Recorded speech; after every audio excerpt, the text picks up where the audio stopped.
안녕하십니까, 체커스의 라스카토로입니다. 안녕하세요, 마이너즈입니다. 네, 지난번 헝가리 그랑프리 보셨나요? 네. 아, 네, 살면서 그런 레이스 처음 봤어, 진짜. 완전 대환장에 난리도 네. 난리도 그런 난리가 아니었어. 아마 F1을 좋아하시는 분들이라면 이거는 레이스냐?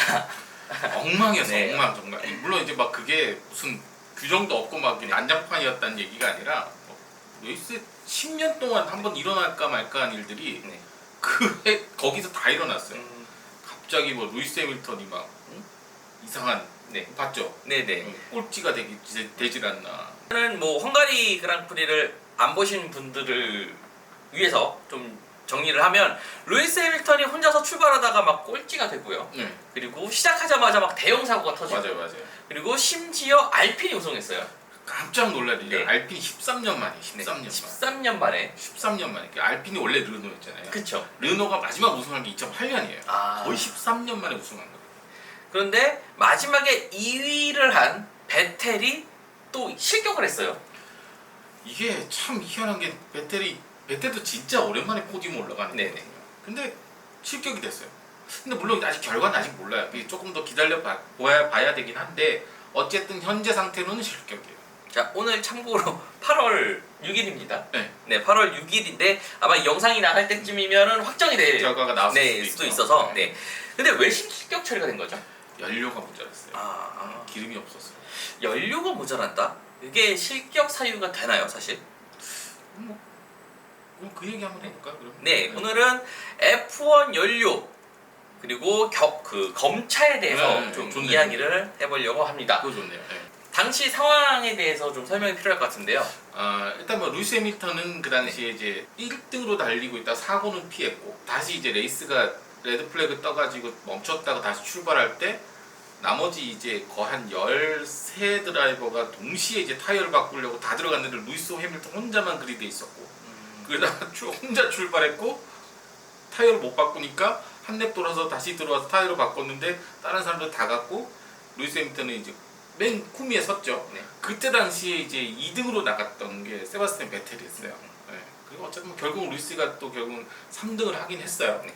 참 지독한 친구, 대단해요. 어쨌든 근데 이제 베텔이 2위로 레이스를 마무리는 하긴 했어요. 하긴 했는데 문제는 이제 마지막 장면을 잘 보면 베텔이 중간에 차를 피트로 못 가지고 오고 내려요.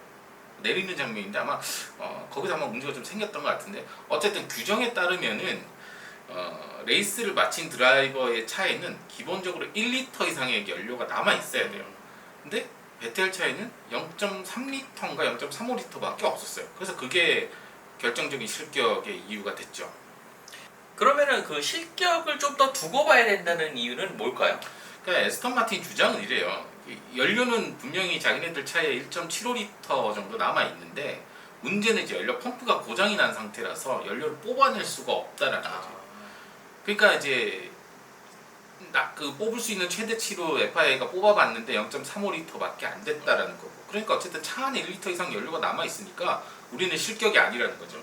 그래서 일단은 그 레이스 현장에서는 바로 못하고 이걸 차를 FIA로 보냈어요. 이 차를. 그래서 뭐 차를 뭐 기울이든지 뒤집든지 뭔 수를 써가지고라도 연료를 일단 1리터 이상만 채취를 하면 아마 다시 2위로 복귀할 수 있는 가능성도 있을 거예요. 그런데 꼭 이 베텔만 그 검차를 한 이유가 있나요? 랜덤이에요, 사실은. 그러니까 이제 베텔처럼 원래 이 친구는 뭐 예를 들어서 한 13위 정도 하던 친구가 차를 중간에 세우고 다시 들어가면 넘어갈 수 있어요. 굳이 검사를 하지 않을 수도 있는데 이 친구도 2위를 했단 말이죠. 2위를 한 친구가 중간에 차를 못 세웠잖아요. 차를 세우고 피트로 차를 못 가지고 들어왔잖아요. 그러면 레이스 컨트롤에서는 곧바로 이렇게 생각하죠. 쟤가 연료가 모자라는구나. 근데 2위를 했네. 그럼 검사를 해봐야지. 왜냐면 이슈가 될 수 있잖아요. 그래서 이렇게까지 하는 이유가 지금 F1 카가 연료를 사용할 수 있는 양이 정해져 있어요. 이게 조금 복잡한 개념인데 연료 유동량이라고 해요. 그러니까 한 번에 분사할 수 있는 양, 연료 파이프로 지나갈 수 있는 연료량이 제한돼 있어요. 그러니까 목적은 이거예요. 기름을 좀 덜 쓰란 얘기예요. 환경적인 문제도 있고 하니까 기름을 덜 쓰면서 이제 최대한 출력을 낼 수 있는 방법들을 찾아라 이건데 연료가 모자란다라는 거는 크게 추측을 해보세요. 두 가지 정도 의미가 있을 것 같은데 어떤 걸까요? 일단 연료가 모자란다는 거는 그만큼 연료를 많이 써서 출력을 더 뽑아냈다는 이야기가 될 수도 있을 것 같고, 맞아. 하나는 연료를 더 적게 넣어서 더 가벼운 상태로 출발했다는 의미가 될 수 있을 것 같은데요. 첫 번째는 이해가 되는데 두 번째 이 가벼운 거에 대해서는 특별히 문제가 되나요? 이게 그러니까 내구에 있으면 사실 연료를 얼마 주실든 그건 전혀 상관이 없어요.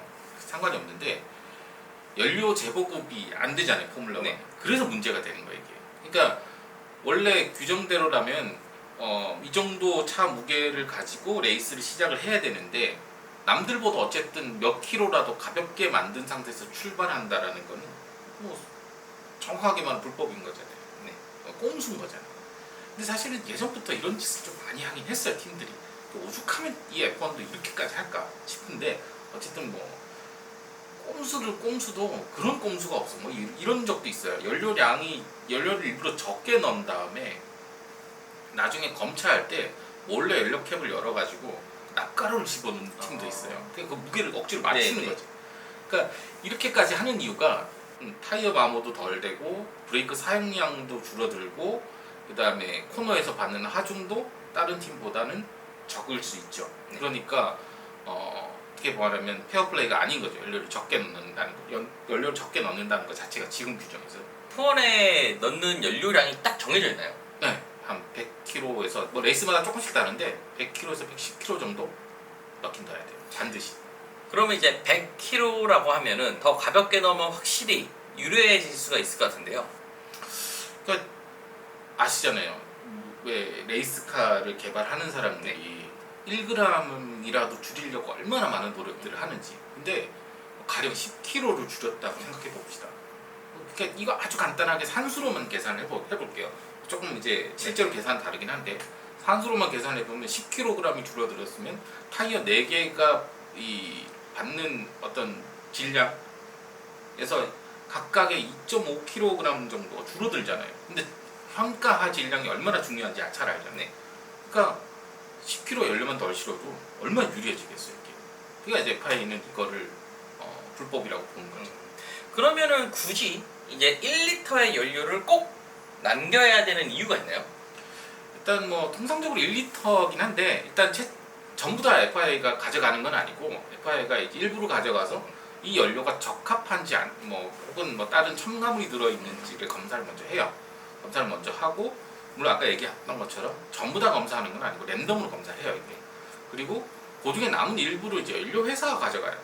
그래야지만이 예를 들어서 뭐 쉘이면은 쉘에서 이번에 어떤 연료를 믹스처를 개발했는데 그 연료가 출력이 좀 더 잘 나오고 연비가 좋았다라고 한다면 그 데이터가 있어야 다음 레이스에도 쓰고 또 일반적으로 시판하는 연료도 쓸 테니까. 그래서 그 팀도 가져가고 팀이란다.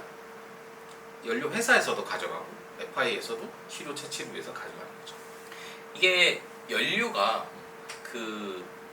다 통일인가요? 회사가? 아니요, 다 달라요. 뭐 예를 들어서 페라리는 네. 쉘에서 하고 그다음에 토탈도 있고 그다음에 뭐 BP에서 하는데 네네. 그러니까 뭐 연료 뭐 엔진 오일 회사들 모빌원도 여기서 이제 연료 공급하고 그다음에 오일도 공급하고 냉각수도 공급하고 다 해요. 다 다르죠. 연료 품질이 레이스에 영향을 그러면 많이 주기도 하겠네요. 그러면은 이제 예전에 페라리가 쉘 때문에 연료만 가지고 20마력이 더 높았다 이런 얘기도 있었는데 맞아요. 네. 네, 있었어요. 그러니까 단순히 생각해가지고 연료 안에 뭔가 폭발을 잘 일으킬 만한 물질들 그런 거의 비중이 좀 더 높으면 당연히 출력이 더 나오는 건 상식이잖아요. 네. 그럼 엔진의 내구성은 둘째 문제치고. 그러니까 이런 식으로 연료 믹스처가 어떻게 달라지는가에 따라서 출력도 차이가 많이 나긴 하는데 근데 일반적으로 이제 많은 분들이 포뮬러1 연료라 그러면은 되게 특별한 줄 알지만 사실은 우리 일반적으로 주유소에서 넣는 거랑 크게 다르진 않아요. 네. 그러니까 옥탄가로 따지면은 한 92, 95 혹은 어떤 경우는 한 102 이 정도 사이니까 뭐 일반적으로 프리미엄 휘발유 넣는 정도 그거랑 다르면 안 돼요. 그거랑 딱 정해져 있어요. 이게. 근데 이제 최근에는 아무래도 이제 지속 가능성을 이야기를 해야 되는 시대다 보니까 이제 바이오퓨어를 조금 몇 프로 이상 넣어라라는 규정은 있죠. 원래 이게 내년부터 바이오 연료를 10% 이상 넣어야 된다고 들었는데 이 바이오 연료라고 하면 이제 많은 분들께서 처음 들어보신 부분이 많을 것 같은데 사실 이게 사실은 에탄올이잖아요. 맞아요. 네네. 에탄올은 순수 이제 알코올인데 이게 연소가 되면 완전 연소가 되기 때문에 탄소 배출이 좀 낮아지고 예전에는 인디카에서도 이제 에탄올을 썼던 걸로 기억을 하는데요. 연료 얘기 나오니까 네. 역시 해박해. 역시 오일은 오일은 고마운. 거마우. 네. 그러면 연료 채취도 검차의 한 부분으로 들어가는 거네요. 그렇죠. 연료 채취도 검차의 아주 중요한 한 부분이죠. 그러면 검차 때는 주로 연료 말고 다른 걸로는 또 뭘 또 확인을 하나요? 쉽게 얘기해서 조금 격하게 얘기하면 이 새끼가 꼼수 불이 나느냐 네네. 불법을 저질렀나 안 저질렀나 그런 거 보는 거죠. 그러니까 뭐 대표적인 게 무게 검사예요. 아까 얘기했잖아요. 이제 그 10kg가 가벼워지면 확실히 이득 보는 게 많다고. 뭐 그런 것도 있고 부품도 사실 하나하나 검사를 다 받을 때가 있어요. 이것도 랜덤이긴 한데 근데 이제 뭐 파워 유닛 같은 경우는 일단 생산이 딱 되면 검사관들이 와요.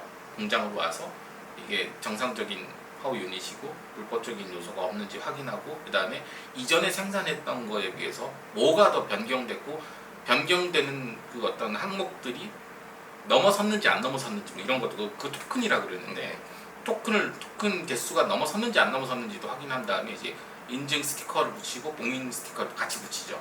그러니까 샤시도 마찬가지로 뭐 충돌 테스트를 하고 뭐 하고 해가지고 뭐 스티커를 붙이고 하는데 어쨌든 이후 생산된 분에 대해서 정상적인지를 검사를 하는 거죠. 그러면은 이제 레이스 하다 보면 이제 수리할 부분도 생길 것 같은데요.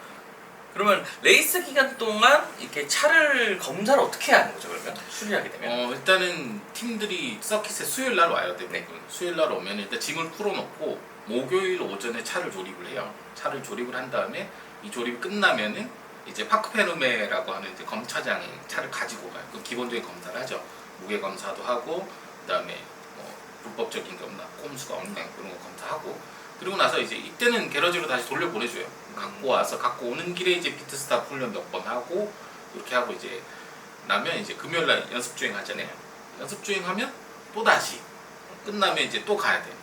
파크페르메로 또 가서 또 검차, 무게 검사 뭐 이런 것도 랜덤으로 연료 검사하고 그리고 한 다음에 이제 토요일 날 예선 하잖아요. 예선이 끝나고 나면 또 검사해요. 그러니까 검사 계속 있는 거예요. 세션이 끝날 때마다 검사해요. 그리고 토요일 날 예선이 끝나고 검차가 끝나면 그때부터는 차에 손을 못 대요. 검차장에 다 넣어놓고 봉인이에요. 다음날 아침까지. 그래서 만약에 뭐 내가 수리를 해야 된다. 네. 뭐 심하게 망가졌다. 기어박스가 문제가 있다. 이런 경우가 아니면은 게러지로 차를 가져갈 수가 없어요. 토요일부터. 뭐 근데 그 전에 이제 사고가 나서 그러니까 보통 레이스 영화나 뭐 이런 거 보면 밤새도록 이렇게 해가지고 간신히 이제 레이스 나가고 뭐 이런 거를 좀 볼 수 있는데 고장이나 사고 수리를 할 때는 어떻게 해야 되나요? 그러면 이제 어쩔 수 없이 검차를 못하고 그럼 예를 들어서 사고가 났으면 검차장으로 가는 게 아니라 팀이 갖고 가요. 그 차를 갖고 가서 이제 수리를 하고 뭐 예를 들어서 뭐 서스펜션이나 기어박스나 엔진이 고장이 나면 일단 검차 없이 가져가서 수리를 하는데 그렇게 되면 다음날에 그리드에는 설 수가 없어요. 서스펜션, 기어박스, 엔진을 이제 손을 대는 경우라면 이제 그리드가 아니라 피트에서 출발해야 돼요. 그리고 뭐 그런 경우가 아니면은 뭐 일반적으로 간단한 뭐 어떤 수리나 교체 같은 경우는 이제 허가를 받고 교체를 한 다음에 다시 검사 받고 봉인이. 그럼 만약에 일요일 오전까지 이제 그래도 못 끝냈다 수리를 이런 경우는 그러면 어떻게 하죠? 그러니까 흔히 이제 밤새 고치면 되지 않나라고 생각을 하는데 F1은 기본적으로 이 유럽의 근로기준법에 의거해서 근무를 하게 돼 있어요. 팀들도 마찬가지. 그래서 유럽의 근로기준법이 상당히 까다로워요. 야근에 어떤 절대 관대하지 않아요. 우리나라처럼. 그러니까 야근할 수 있는 시간도 뭐 연간 얼마씩 정해져 있어요. 이걸 초과할 수 없어요.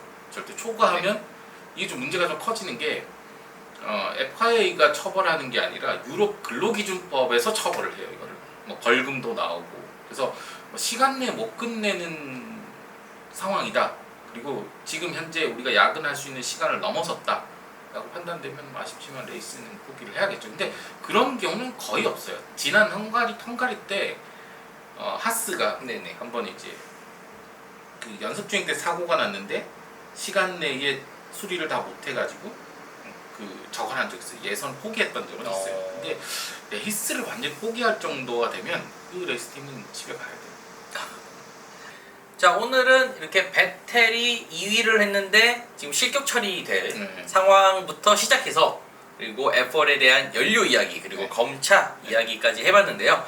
세 가지 주제를 한 번에 오늘 네. 짧게 한번 다뤄봤습니다. 자, 다음에는 어떤 주제로 할지 궁금하시다면 구독과 좋아요 눌러주시면 감사드리겠습니다. 네. 자, 오늘 영상은 여기까지 하도록 하겠습니다. 감사합니다. 감사합니다.